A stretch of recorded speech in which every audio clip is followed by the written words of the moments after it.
Welcome, everyone, to the From the Shadows podcast. I am your host, Shane Grove. Before we get into tonight's episode, I just want to remind everybody that if you want to follow us on Facebook, you can find us at From the Shadows podcast, or you can hit our forum page called After the Shadows. That's where a lot of people post stuff and congregate after they've listened to the show and talk about the episode. You can go to our website, which is the easiest place. It's www.fromtheshadowspodcast.com. It's got links to everything, even our TikTok, our Instagram. There is no dancing on the TikTok, at least not yet. Maybe if I did get a Bigfoot suit, maybe I would do some dancing. I'm not promising anything.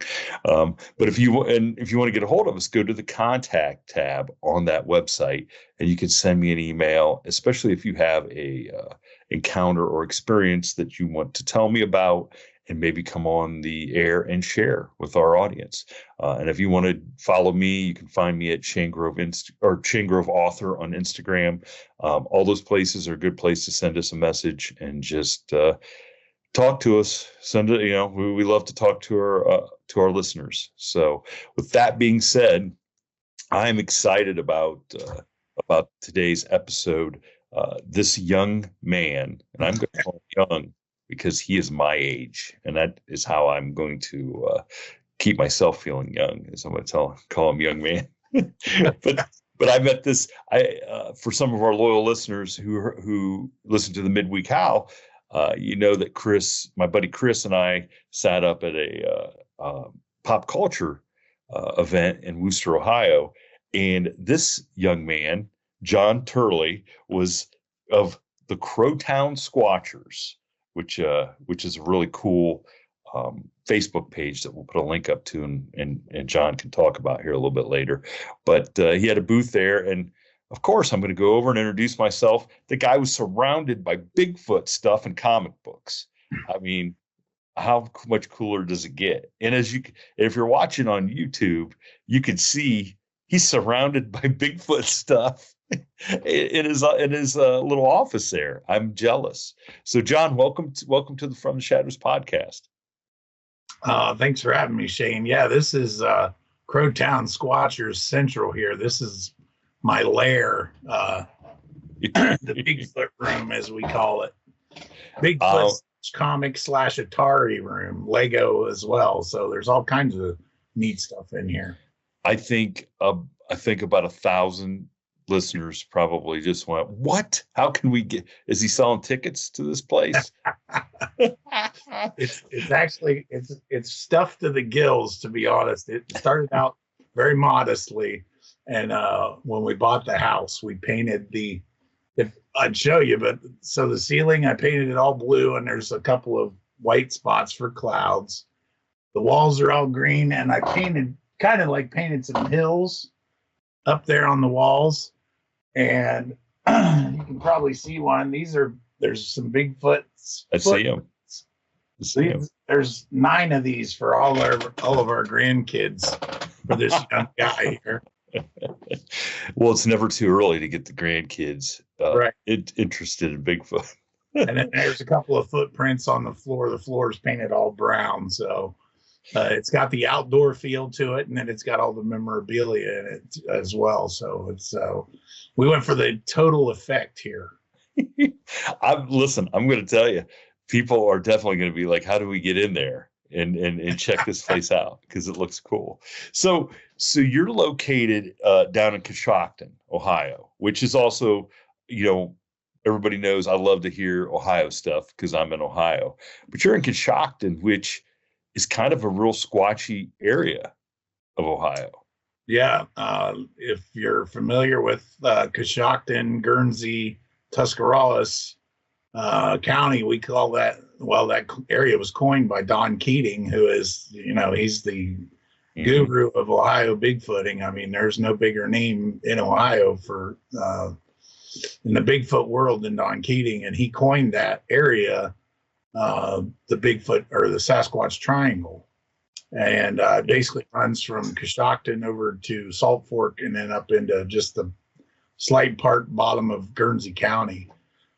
mainly because of all the sightings that he's had investigated over the last 40 years.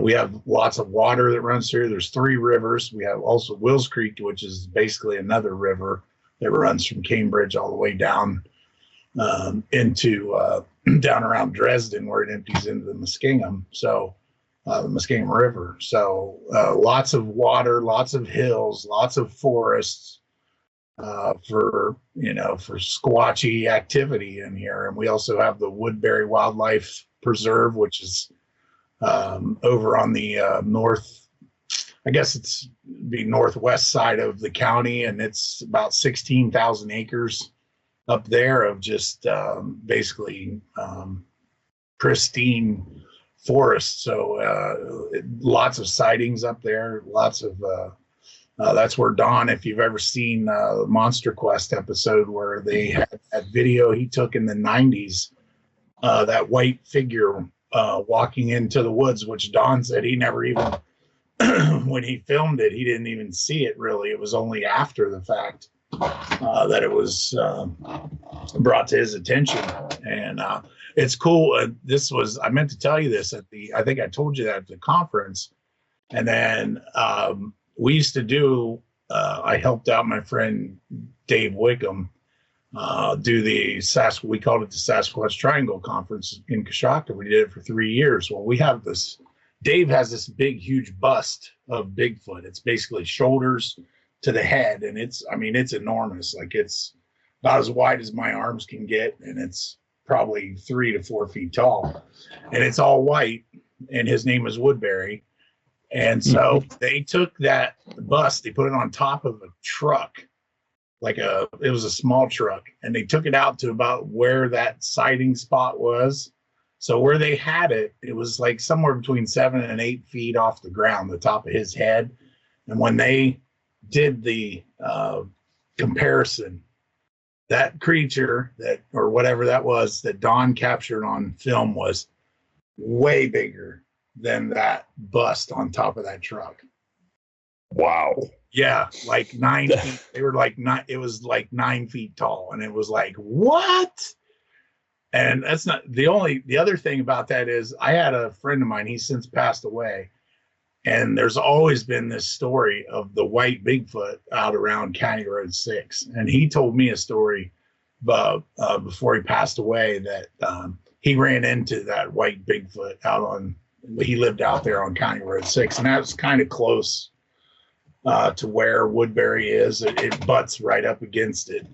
So it's been seen, white Bigfoot's been seen out there by other people. So it's kind of it's really cool, the whole story. It's got a lot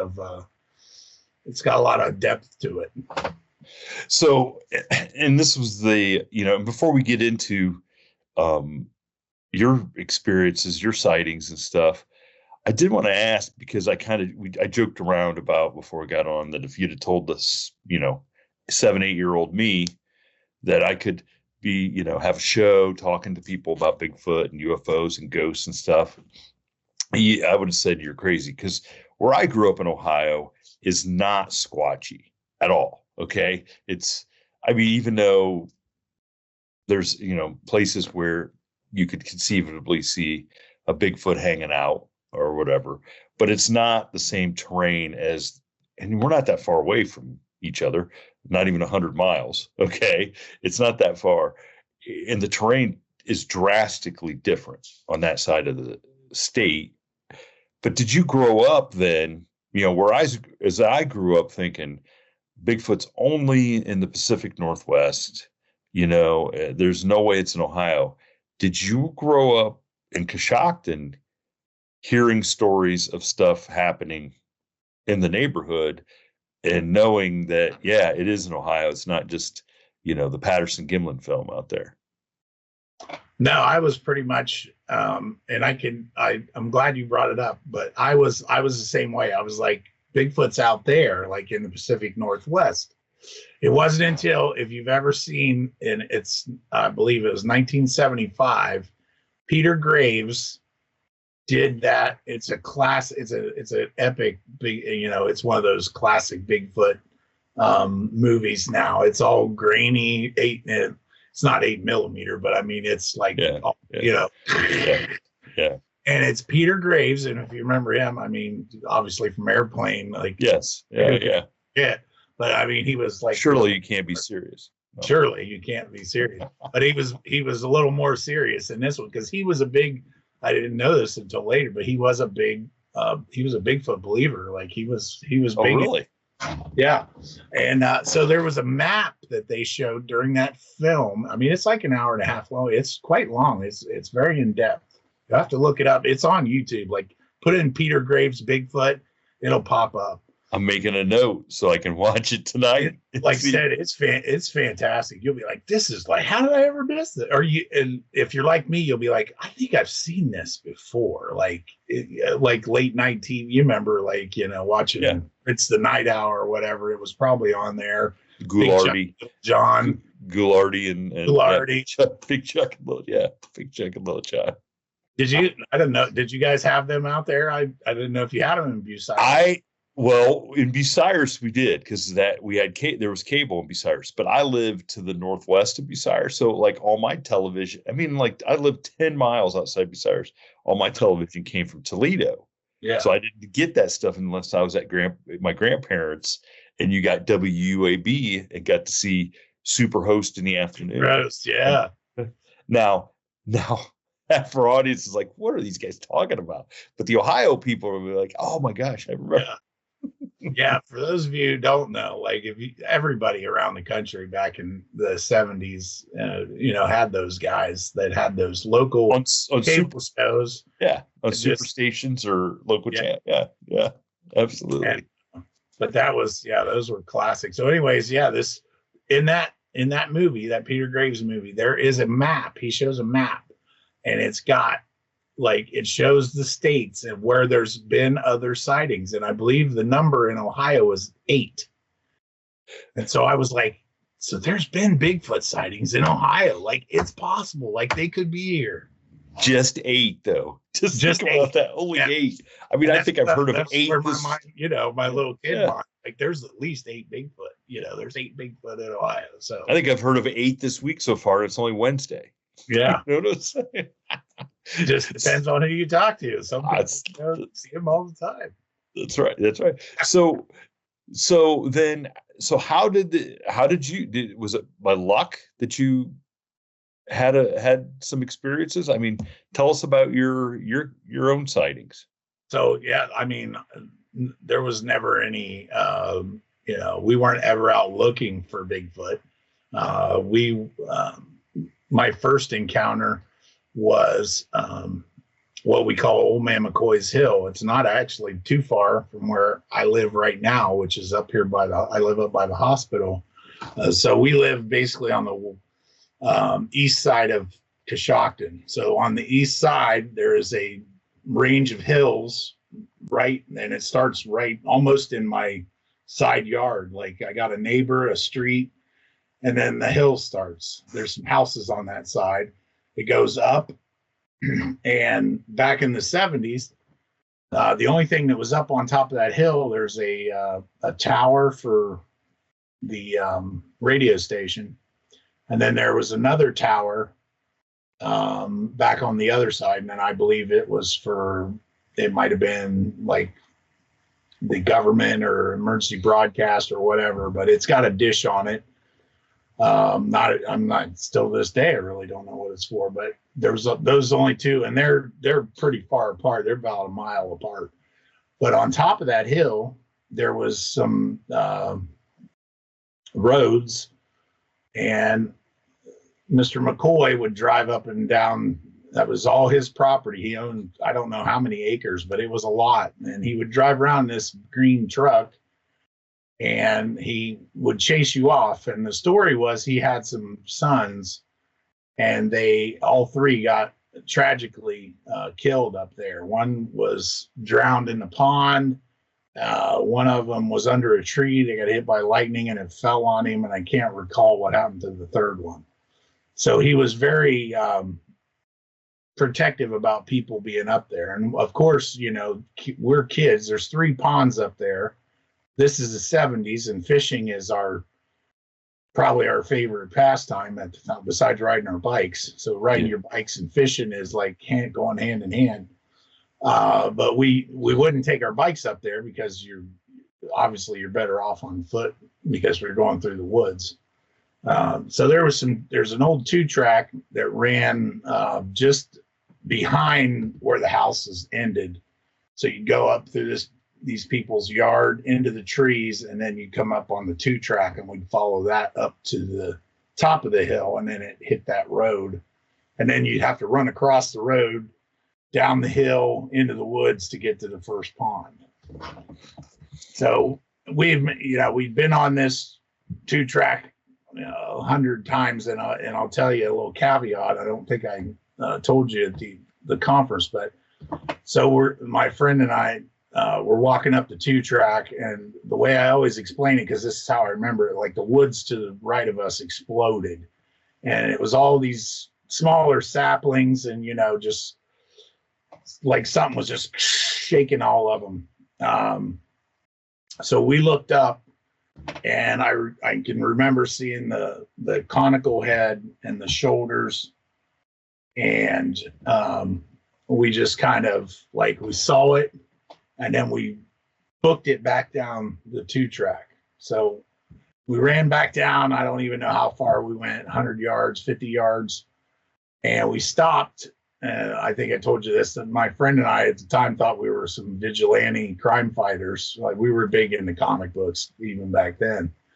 So we stopped, and we jumped on each side of the trail and ran some fishing line across there that we had in our packs. And we were gonna like trip him. We were gonna trip him. If he came back, we were gonna trip him. And then we had a little, I had a little like a buckhorn knife, and I don't know what kind of knife he had. He probably had a Bowie knife. He was about 4 years older than I was. So then we kind of looked at each other and decided, like, this is really stupid, and we should, because our adrenaline was going crazy, obviously, and we decided to get the heck out of there. And I recall, I think I told you that, when I came down the hill, the first place I ran, we lived on a street, and we had a bunch of kids that lived on the street. My best friend lived up at the end of the street. So I ran up to talk to him about it, and I thought he was going to be like, "That's awesome, let's go back up."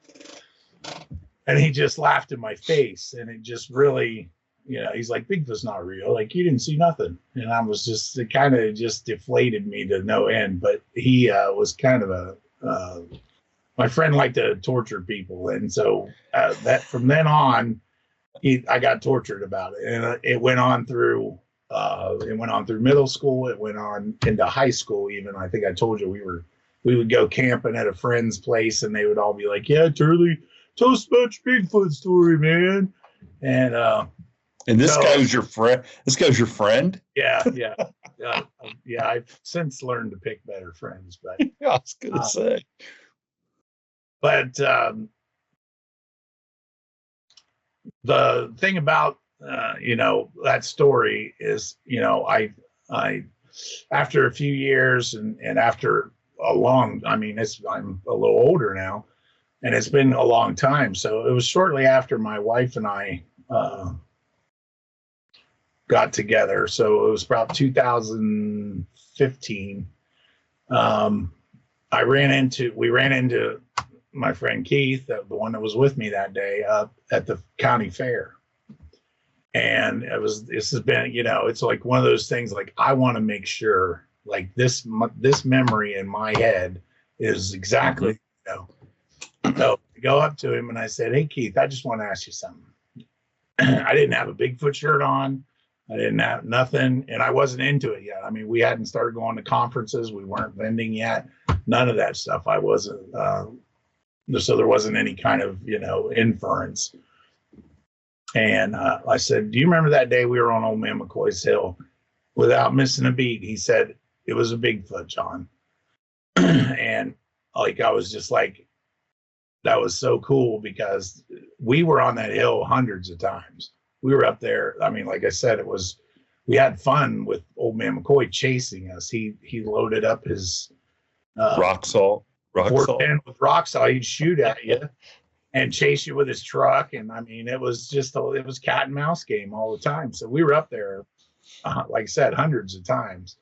And there was no, like, which time do you mean, John? Like, we were up there from, 1977 until 1981. We were up there like every freaking day. So yeah, that was,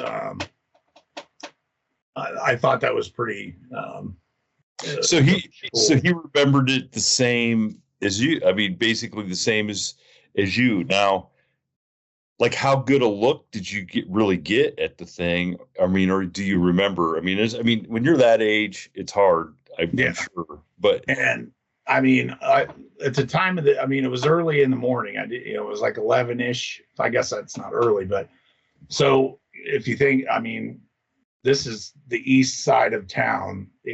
I remember the sun was in the back of the thing. It's in the trees, those saplings. So I don't recall seeing anything. Like, I didn't see any facial features or anything. Everything was in shadow in the front. I did not see anything. I don't remember a smell. I don't remember it roaring or anything, but I do remember, like I said, it seemed like the forest exploded. That could have been part of a roar, a scream. But I do know this. I do remember specifically how the saplings, the trees were shaking and things like that. That really was the scary part. Now, do you think that with all the commotion it seems to have been making, like, did it even know you guys were there? Do you think? Or that's a good question, because you think maybe by that response it was just as maybe startled as we were, because I don't recall if we were talking or making noise. There was times, like I said, we were there was, when you were on Old Man McCoy's Hill, we usually kept pretty silent for the most part, because if you started making a bunch of hooting and hollering, the old man would show up. So it makes me awesome. We scared him just as much as he scared us. Well, yeah, he probably did. I mean, think about it. I mean, what's a creature like that probably is the king of the hill, so to speak. Yeah. And but you wonder though, if old man McCoy didn't. I mean, he had to have known. If he could hear you guys out there messing around and come after you, you could definitely probably hear something like that traipsing through the woods. And you wonder if some of the time, not knowing anything about him, if maybe he came looking, expecting to find that thing when he found you guys. You know what I'm saying? Because Right. Because I never understood why those old farmers always got out the shotguns. Because, like, well, we're just a bunch of kids. We're just a bunch of kids. Like, what are we going to do? And so it just makes me wonder what experience he had with that creature. Because if you saw it, I know dang good and well he had to have seen it. So, and then so that's a really good point, because how many I know, we have a lot of Amish community around here. Now, I've heard many stories from people who have talked to some of the Amish farmers, and they're very aware of these creatures being around. And I've heard some really neat stories. Now, and staying just in Coshocton County, and some more farmers. I had another friend who, he was a Vietnam veteran, so he passed away unexpectedly a couple of years ago. He took me. He saw me the way we met. We've known each other for a long time, but I was a lot younger than he was, obviously. But we grew up, or we kind of ran in the same circles.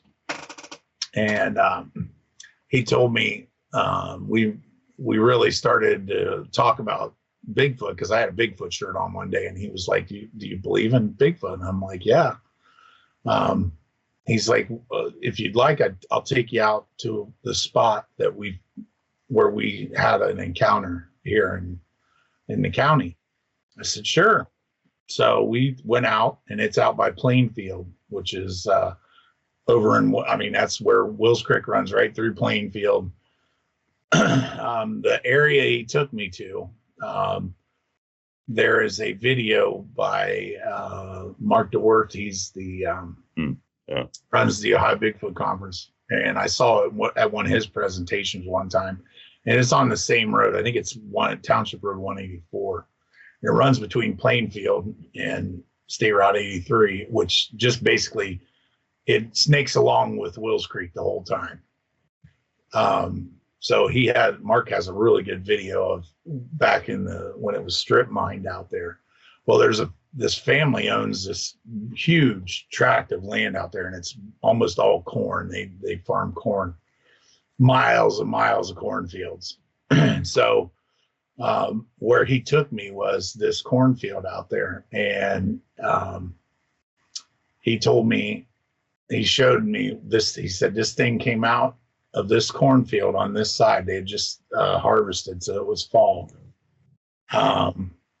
He said it was auburn, and that was significant because a lot of people that report seeing Bigfoot out in that area report this more reddish brown, like an auburn color. Mm-hmm. He said, this will stick with me until the day I die. He said, John, he said, this thing ran across that field faster than any animal I've ever seen. And he said, we had some guns with us. He said, but I would have never thought to shoot at it because we were just so terrified. He said, I laid in the swamp in Vietnam, getting a snake crawling across me, hiding from the Viet Cong, and I was not as scared as I was that day when I saw that thing. And that thing was running away from him, and he was that scared. Yeah, it wasn't even coming at him. It was just running across the field, and he said it was terrifying. And every time I'd talk to him, he would tell me the same thing. You know, he'd always go back to that story, and you could see that. I mean, he was scared when he talked about it. He was a huge man. I mean, he was 6'6". I mean, he was a big guy. Like, no reason to be afraid of really anything. But it was so wild that just. And your point being, okay, so when you, especially Vietnam vets, okay. I mean, I worked at the post office when I started. Everybody was a Vietnam vet, mm-hmm. And those guys would tell you stories. And I'm talking anybody that is listening that knows a Vietnam vet who has talked about what they've gone through. A lot of them wouldn't.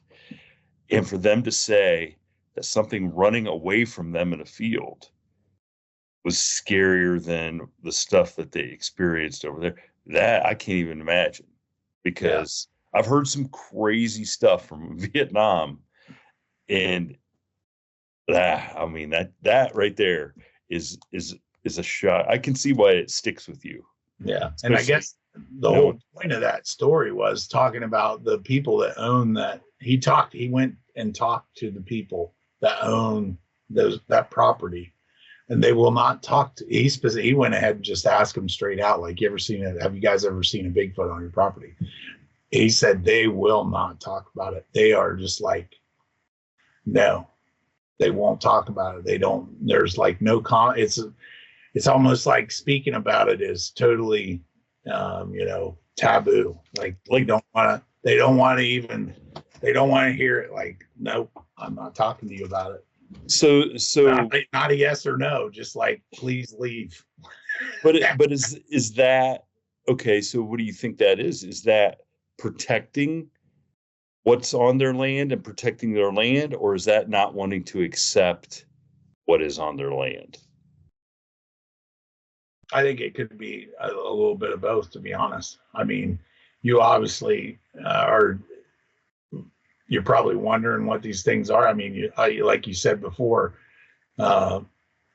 these farmers, they have to see footprints and stuff out in their fields. They have to. We find them.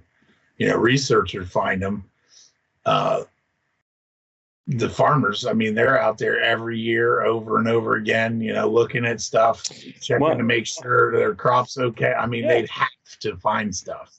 My stepdad used to be able to see an arrowhead 30 yards away from up in the Right. tractor. It'd be like, stop. It'd be like, there's an arrowhead. So I know, and you're right. Those guys know their property like the back of their hands, and they know when something is different, is off a little bit. Which is why I wish our family farm was over in Bigfoot country, because then they would have to be, they'd have to accept the fact a little bit more that these because it is hard. You talk to people here where we're at, and they're my family, my stepdad, I mean, he's hunted bear in Canada. They've been out hunting, and they can't accept the fact that there's something out there that they would have seen it. Okay. I'm thinking, but if you're not where it's at, you definitely have no chance of seeing it, and and a lot of people that don't live in the country, will tell you all those things can't exist. Well, and like you said, you can walk across the road and go up the hill, and there's all kinds of wild country that people can't imagine, Absolutely. And as for every story I've heard people, I've talked to diehard hunters they're very adamant about it. Like, there's no way. I've been out in the woods for 50 years. I've seen everything that, flies and crawls and digs holes, and I've never seen nothing like that. And I'm like, yeah, but I can introduce you to people who's talked just like, that tell me the same thing you just did, that will tell you their story, and it changed their life. Mm-hmm. Well, yeah, that's the whole point. A squirrel walking behind you in the woods and making a noise isn't going to change your life. No. You know what I'm saying? You know what I'm saying? And I've heard people say, well, yeah, it must have been a squirrel, or it must have been a bear on two legs running. I mean, I've heard people in that same type of story that you just described by the Vietnam vet say, yeah, I saw this bear take off across this field on two legs. That's not possible. I mean, not for across the field. No. So you have this experience as a kid, you confirm it. So then what happens? I mean, does that start you on your journey as a kid, or are you just kind of like, okay, we survived that, I don't know what it is? Well, I guess the journey as the kid, it had already started too with, I'm one of those in search of kids. We watched, the Patterson Gimlin film, was just like, I remember telling, like, my mom was the one that got me, she would watch that. And you mentioned, Channel 43, Saturday or Sunday night, Channel 43, 6:00 was Star Trek. And then we'd turn it over to Channel 5, which was out of Cleveland, and it had In Search of on. And then Battlestar Galactica would come on. Oh, yeah. I remember that. Yes, I remember. That was the lineup for Sunday. So you got Star Trek, you got In Search of, and Battlestar Galactica. But yeah, so, watching the Patterson Gimlin film on In Search of, and I remember telling Mom, like, Mom, look at that. Those Bigfoot's real. And getting the book out of the library at school. I've got a copy of it now in my, I've got a little glass case out here that's got more Bigfoot memorabilia that spilled out of this room into there. That's kind of like that's the Grail stuff over there. I've got the Artist magazine. Roger Patterson's book is in there. So there's some, I got a cool cast from Cliff, and I got another cast from a friend of mine out in Pacific Northwest that she sent me. So it's a juvenile that she casted herself. So that's pretty cool. That's some pretty cool stuff out there. But yeah, so, watching that, obviously, and then Bigfoot and Wild Boy was on, if you remember that one, on Saturday morning. I did not remember that. We have a guest we had on mentioned that, and we had to look it up, and I'm like, oh my God, how did I miss Bigfoot and Wild Boy? Oh, it was, that was great. You can find all those episodes on YouTube too. Yeah. Bigfoot and Wild Boy. And then, of course, I mean, if you weren't, watching the Bionic Man in the 70s with the giant Bigfoot, which I actually have one of those up there too.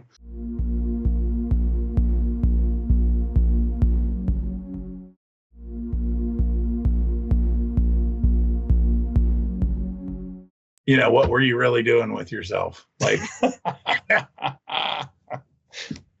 so that kept, I mean, that kept it going. Like I said, it was wild because I kind of got tortured for it, but there was a little bit of, I don't know what the proper word, there was a little bit of street cred for having a Bigfoot experience. Cause then I'll tell you what happened. So in 1987, this is the fall of 1987. Four of my friends, and one of them, he and I still go out and squatching together. They reported a juvenile Bigfoot had run across the road in front of them. Actually, they said it rolled across the road, if I remember correctly. They were all four in a Volkswagen, and they stopped and backed up.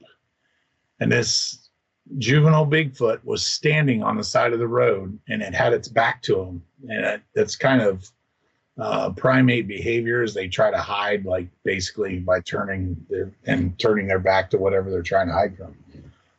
And so my friend that we still go squatching, like he told me about it. He remembers, like, you could see like the skin underneath the hair and stuff like that. So this happened. Then it was about a week later or 2 weeks, three other friends and I were in, we called it the Valley. It was about, if you go as the crow flies from where my original sighting was, if you go over that hill and over one more, you go out into another set of hills, and that was where the Valley is. The Valley dipped down into this big grassy, huge, probably 3 football fields long. And we found it like by happenstance. We found it one time, and we decided, like, this is a great place to party.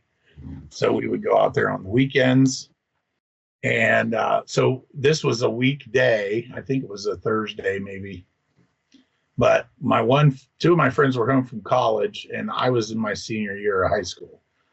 So we were standing around, and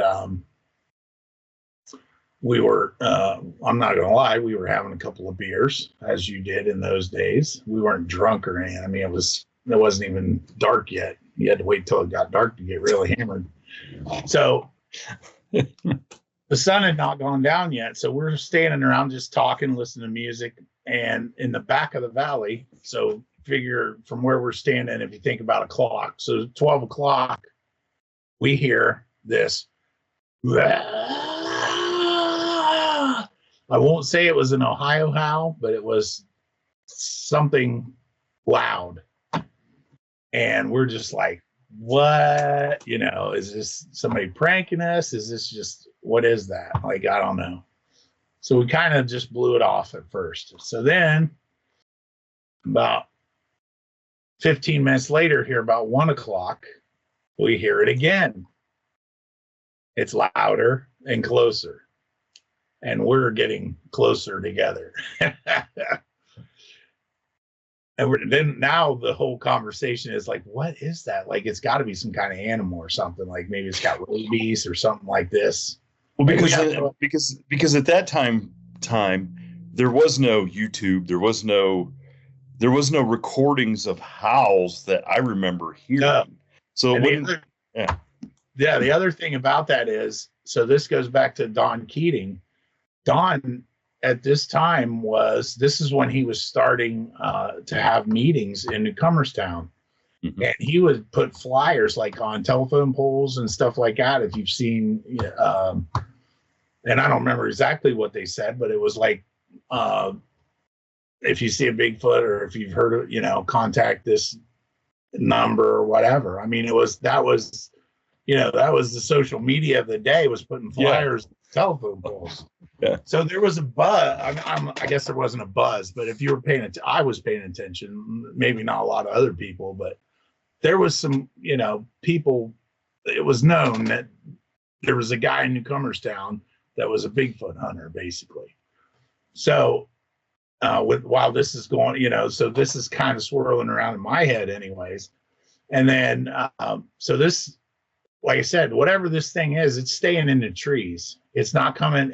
So you figure if it's sick animal, if it's rabid, if it whatever, it's going to come running out of this. It didn't. Whatever it was stayed in the shadow of the tree. We could not see what it was, but it worked its way around to where it was like right up the slope from us, stayed in the trees, and it just let out this, and we bolted like into the cars, and then we had 2 vehicles and we drove back to the high school parking lot. I remember my buddy was driving about 90 miles an hour. We get back to the parking lot at the high school, and it's about a 5-minute car ride. And we were like, what the heck was that? Like, we're just like, what the heck was that? So I talked to my friend that was driving the car where they had the sighting. We went out that Saturday. I remember because Ohio State was playing and it was raining. We missed the football game, which we never missed the Ohio State football games.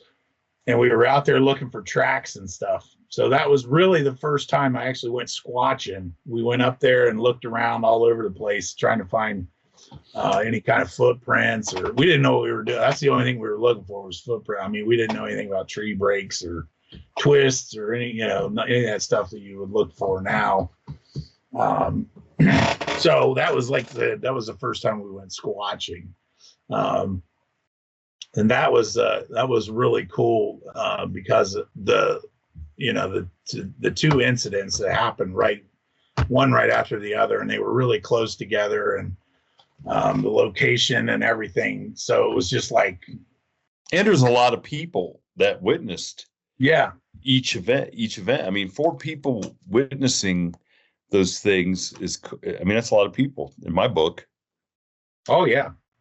Yeah. And I don't recall, they didn't really, like, the sheriff, they talked to the sheriffs. They didn't really do any investigating. I'm assuming they just figured it was, a hoax or something of that nature. And I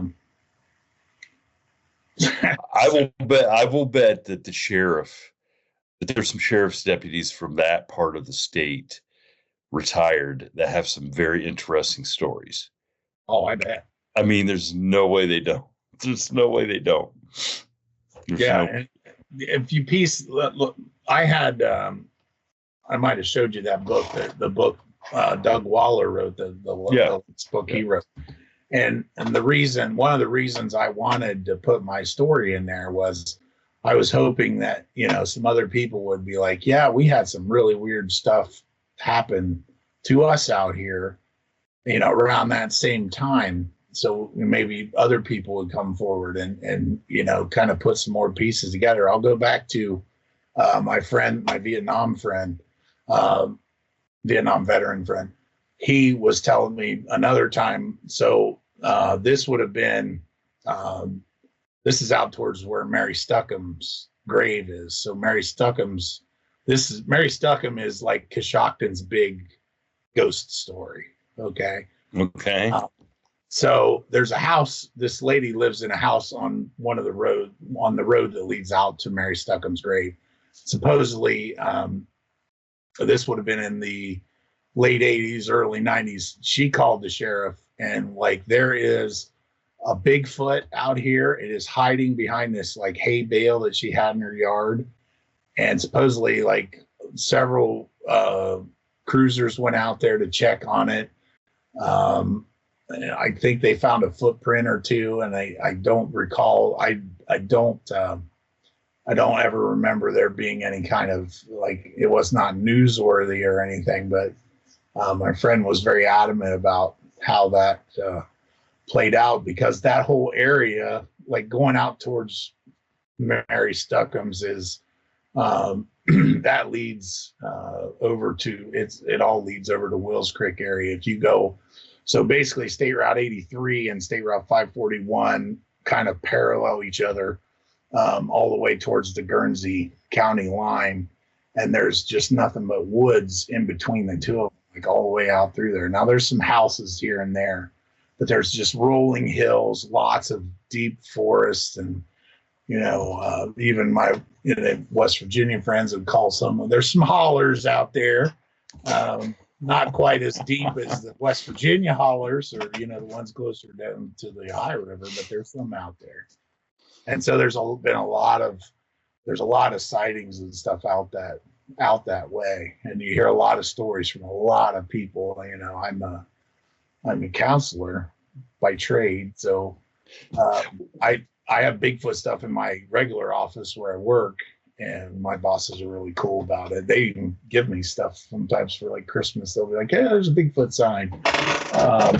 But it's some people, I'll talk to people and they'll be like, "Let me tell you what happened when we were, like when I was a kid, and this happened out here or this happened there." And there's just spots all over the county, but that area is really, the closer it seems like you get around Wills Creek is like a lot more. There just seems to be a lot of dots if we were putting little pin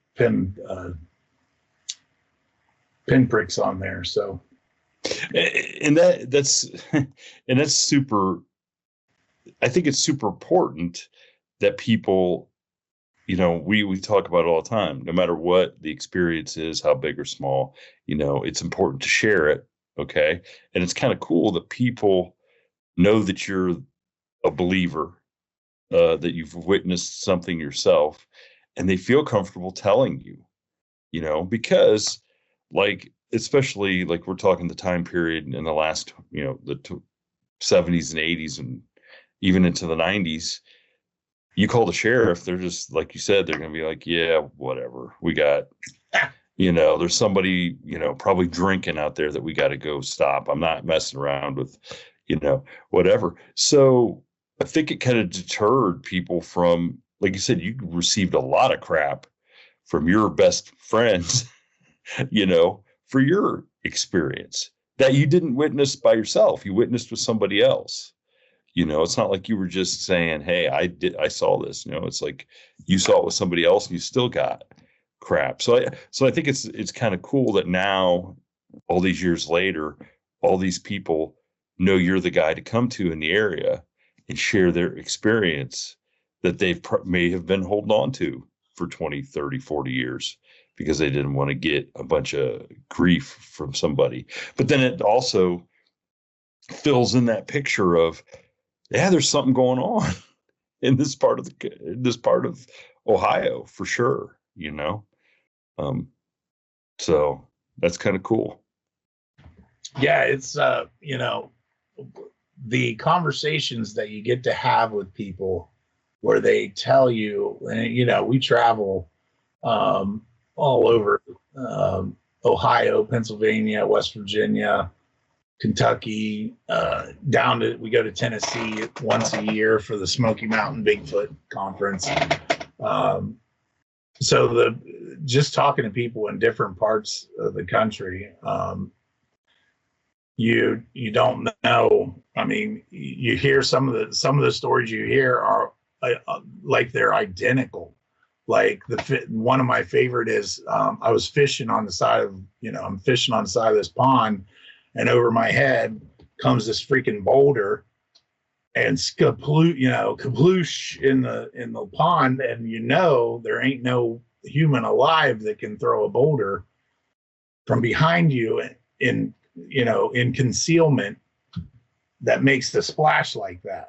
They can't throw a log, like a tree log or a giant rock and stay hidden. They'd have to be like right behind you with a running grunt, like a shot, like whoa. Mm-hmm. And that you don't hear nothing, and all of a sudden this rock comes over your head and sploosh, and you're like, and there's nothing there. So I've heard that story probably 15, 20 times by different people, including my nephew is one of them.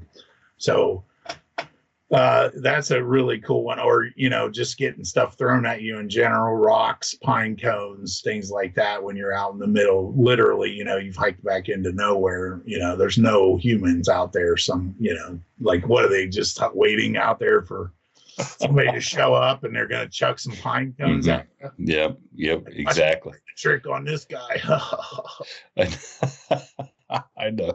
You wait down here for 5 days till somebody shows up. Yeah, no, and I know it, and the crazy thing is how many people, have no idea that people are talking about this stuff. That they don't even know there's podcasts or anything that have people on to share stories, and they've just been living with this, and so it's not like they're listening to people I'm interviewing or Wes or Merkel or any of those guys and going, oh, I'm going to make up a story just like that one. You know what I'm saying? Most of these people, they've never even heard of a podcast until right before they're like ready to tell the story, because it's eating at them for so long. They got to tell somebody, and, so I don't know. I feel blessed to get to talk to people like I'm sure you do, and get to hear those stories. So I think you had a couple more things that have happened to you, because now, have you had another sighting of Bigfoot at all, or, was it just when you were a little kid? No, that was the only sighting that I've ever had. Now, as I talked to you a little bit before the podcast started, this would have been 2016, the winter going into the spring of 2017. My wife, Beth, it was she's you didn't get to meet her that day because she wasn't feeling good, but she had foot surgery that year. It was 2016. She was in a wheelchair all winter long, and they put some pins in her foot, and a very painful, very stressful time. Like I remember it was a crappy, cold, wet winter. And so spring rolled around, and they got the cast off, and the doctor was like, okay, now I want you to exercise as much as you can. So we were like, well, let's go out to Salt Fork and go to Morgan's Trail, which is it's actually Morgan's Knob Trail. One of the most, it's probably the most popular trail out there. So when you go into Morgan's Trail, it's cool the way at the beginning, it's all pine trees, and there's like they cut a whole bunch of the undergrowth just recently, but it used to look like you were walking through a portal when you went into the pines. It was so cool. It was almost like a circle. And so you walk in through there, and the pines are so close together. Like when it rains, you can stand in there and you'll stay pretty dry. It'll drip a little bit on you, but like if it's just slightly raining outside, like it's almost like having a giant umbrella over the top of you. It's really cool. You look down them and you see those rows, and that's kind of creepy because you're waiting to see something like run in between them. There's been several videos. I think there was a Finding Bigfoot episode where there was a Bigfoot supposedly shaking a tree, and that was in that area. That was in the Morgan Trail area, like in those pine trees. I think that was debunked after a while. I think it was just a guy shaking a tree, a dead tree, that. So anyway, so we go through the pine. When you go through the pines, you come out. There's a little hill to your left, and you go up that hill, and it's like kind of a washout. So there's gravel, there's sand, because when it rains, it pours down through there. It's actually they use it for any of their vehicles that they need to go up in. So like the naturalist people, they use that trail, and they check like bird habitats and bugs and all. They've got those little boxes everywhere in the woods. So we're coming down through there, and Beth's shoe's untied. So she's like, wait a minute, let me tie my shoe. And so she bends over to tie her shoe, and she goes, you might want to look at this. And I go over, and it floored me, like right there. So it looked like it was right in the middle of the trail. I mean, but it was in that sand and gravel mix. You could have walked by it if you weren't looking right at it. You would not have seen it.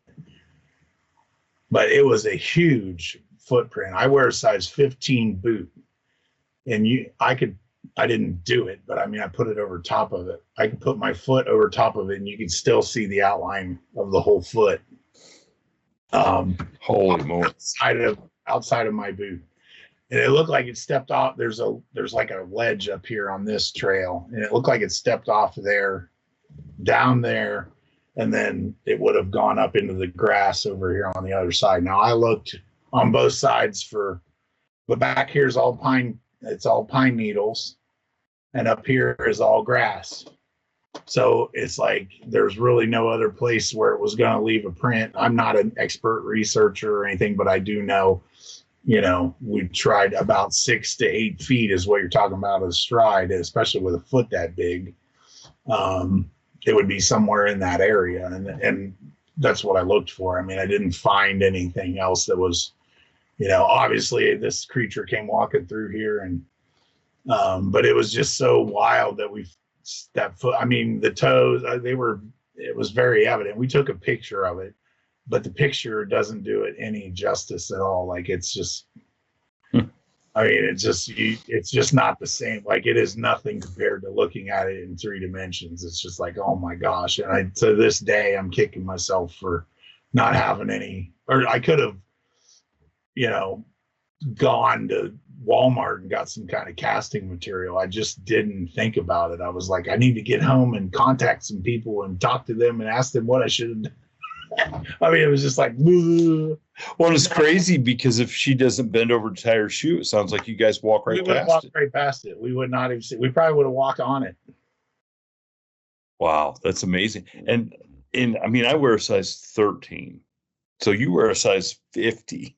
I can't imagine if you're telling me it's bigger than that. And yeah, and the thing, big. I mean, the toes are outside it. I mean, it's just enormous. So like, we're talking like Shaq footprint, like 22. Well, and I don't think Shaq is walking around barefoot. And not what I'm saying? In Salt Fork, people would probably notice these things. I know. That's just. Yeah, that's crazy. But that's the cool thing though, is if she doesn't have her shoe untied, you don't even see it.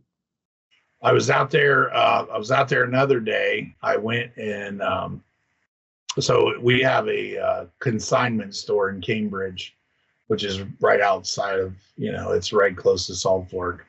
And so I go to the consignment store and restock items and things like that. And then I go to Theo's, which is world famous Theo's in Cambridge, best food, around. It used to be a Coney, like a Coney Island. That's what it was. It was called Coney Island. Okay. They have an awesome menu. Like, they have Bigfoot burgers sometimes, because Cambridge is totally into Bigfoot. Like, they're like, you'll find it here.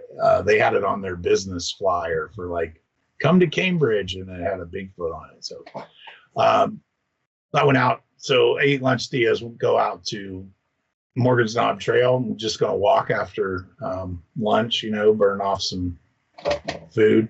I was just getting ready to hit record on my phone because sometimes I'll do a little video or something in the woods. Me and Beth did one on our honeymoon when we were out there, and just kind of goofy. You never know, because this is the way it always happens. Right. I mean, I'm literally getting ready to hit record, and I hear just this ungodly screech. This is in the middle of the day. There's nobody out there. There's no other cars there. There's no hikers. I don't hear, there's nobody tromping around anywhere, but I mean, this, and I didn't get it on, I didn't hit record in time. I didn't get nothing but my hair. But when I did hit record on the video, my hair is all standing like on my arms and like back here. I'm just, just like, I don't know what that was. It could have been somebody doing a Bigfoot howl, maybe. I don't know. I'm not saying it was a Bigfoot howl, but it was just awful peculiar. There was no other cars out there or anything. So How did that? So how did that compare to the sound that you heard 20 years earlier? I was very similar. But again, like if it's somebody doing a Bigfoot howl, I mean, you're kind of going for that noise if that's what that was. So that's a really good question, because in my mind they were very similar.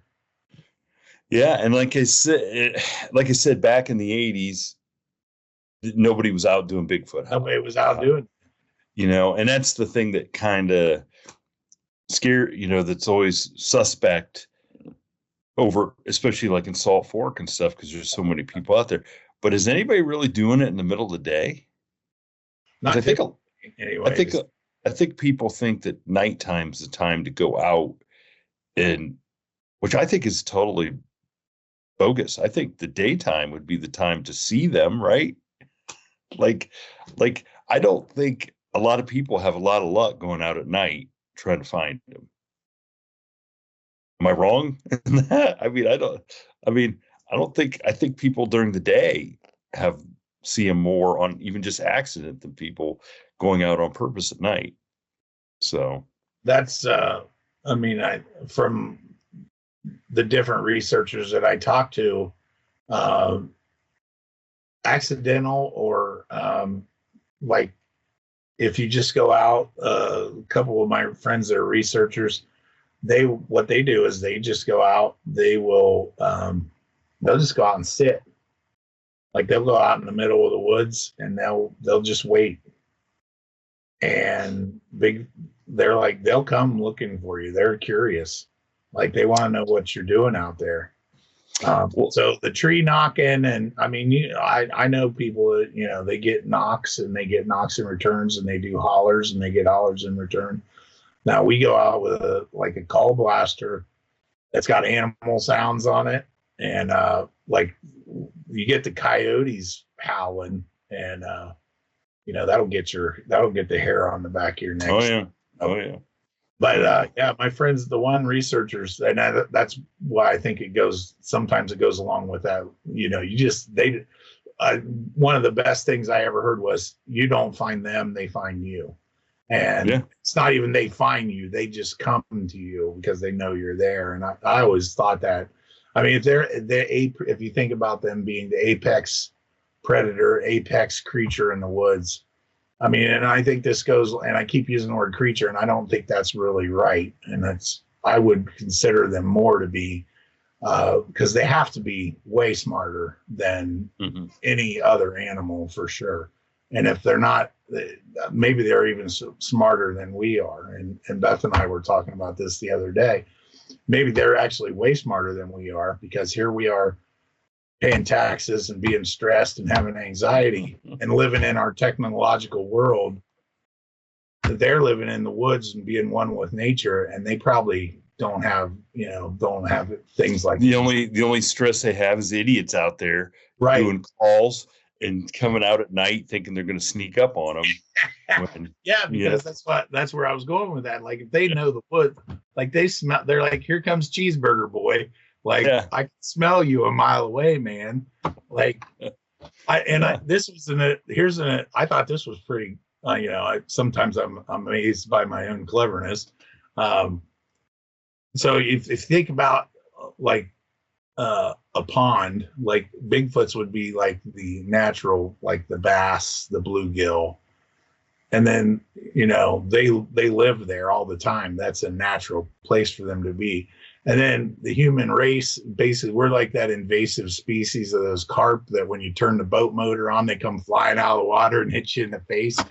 Like that's us. We just come in, we just devour everything and leave nothing but carnage and chaos behind us. While the regular fish are like, what is wrong with these people? We're the snakeheads. We're the snakeheads of. We're the snakeheads. Yeah, we're the snakeheads of nature. Exactly. Well,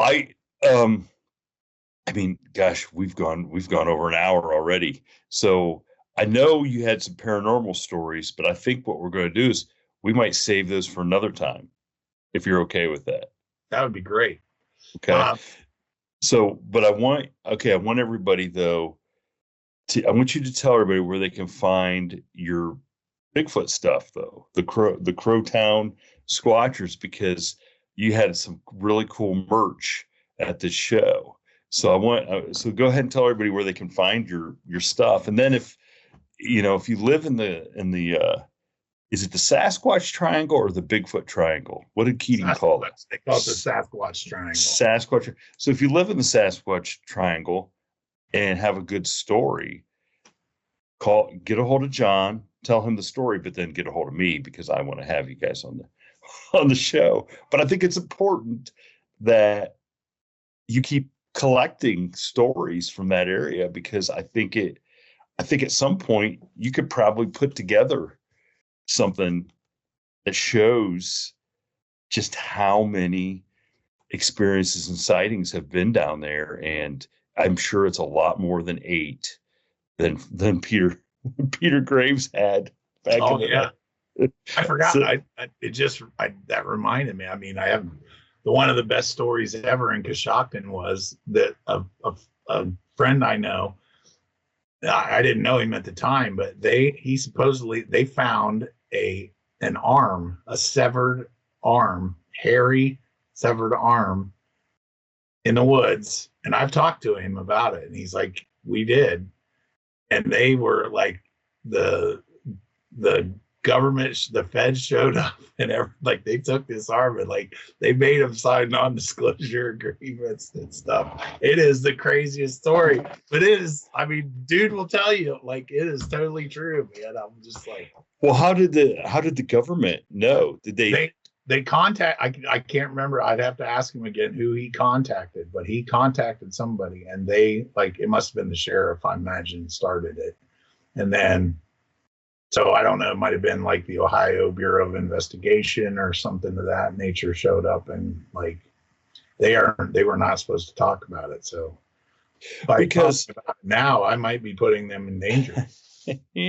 Well, here's the thing is if you found something that looked kind of human, okay. I mean, it looks like a human arm, just pretty hairy. You got to almost figure whose arm is this? Right. How can you be faulted for calling the sheriff? You know, but wow. I mean, I've talked to him. I've talked to his father, and it's just his dad's straight as an arrow, man. He jokes with me about Bigfoot all the time, but he's like, you gotta have my boy tell you about that. I'm just like, are you for real? Because, but I mean, this is. I'll quote Shakespeare, all day. There are more things in heaven and earth, Horatio. And, you hear some of these stories, that can't be real. Sometimes truth is stranger than fiction. It really is. And who's to say, what really happens out there? So, I mean, look, if I was going to make up a story about finding something, I'd either be the foot or the head. Not an arm. An arm. It's severed. I mean, yeah. Why would you? That's yeah. What I want to know, what severed that Bigfoot's arm? That's what I want to know. Right. So what's out there in the woods? Dogman out there in Coshocton. That Don't get me started, man. Don't get me started. Oh boy. I feel we do have another full episode. So let everybody know where they can find the Crowtown Squatchers, and then we'll sign off till the next time. Absolutely. Okay, so if you want to find some cool Crowtown Squatchers merch, so go to our Facebook page. It's Crowtown Squatchers Store. Crowtown Squatchers Store on Facebook page. There's all kinds of stuff on there. Photos from all of our shows and all of our merch. If you see something that you're like, hey, I want one of those, or I'd like to, check that out. You can just send me a DM, and I ship everywhere. I've shipped to Canada, California, I get stuff out. I try to get stuff out the next day, and I just charge whatever it costs, shipping. Like a t-shirt's usually about $6, $5, somewhere in that neighborhood. So go to the Crowtown Squatcher store, check it all out, and like I said, just shoot me a DM, and I'll get your stuff to you as quick as I can. We use PayPal and Venmo and Cash App and all those things. So, well, I'll try to get Phil to put a link to see if he can link to Facebook in the show notes. But no, go check out John's store, and I can't wait to hear the paranormal stories you got. And I have a feeling you've heard some Dogman stories from down there too. So, well, John, hey, thanks for hanging out and sharing your story and some of the cool stuff about the Sasquatch Triangle in Ohio. I think a lot of people are going to hear this episode and go, I got to check this place out. And so well, thanks a lot, and until next time. Okay, thanks, Shane. Take care. Thank you for tuning in to this week's episode of the From the Shadows podcast. Until next time, never shy away from the darkness or what may be lurking in the shadows. We are out. God only knows what's hiding